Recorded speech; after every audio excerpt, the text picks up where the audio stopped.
महाड शहरात मनसेचे शहराध्यक्ष पंकज उमासरे यांच्यावर 4 नोव्हेंबरला झालेल्या मारहाणीच्या प्रकरणाला आता राजकीय रंग चढले।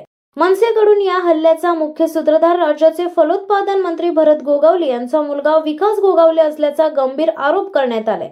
त्यामुळे त्याच्यावरही गुन्हा दाखल करण्याची मागणी मनसेने केली आहे।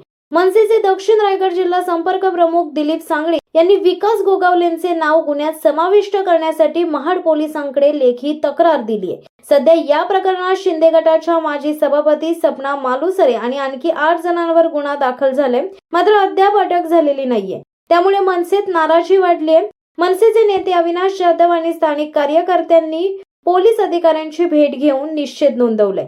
सांगळे यांनी आपल्या पत्रात म्हटलंय की हल्ला पूर्वनियोजित कट होता आणि विकास गोगावलेंवर संबंधित कलमान्वये गुन्हा दाखल करावा।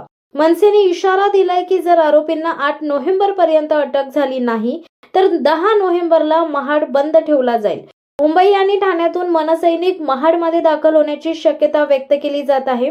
आता या प्रकरणात पोलिसांची भूमिका आणि निवडणुकीच्या पार्श्वभूमीवर काय घडतं याकडे राज्याचे लक्ष लागले। शिवसत्ता टाइम्स न्यूज ब्युरो महाड। दे धडक बेधडक वृत्त देणाऱ्या आपल्या शिवसत्ता टाइम्स न्यूज चॅनलला लाल बटन दाबून सबस्क्राईब करा आणि बेल आयकॉनला क्लिक करायला विसरू नका।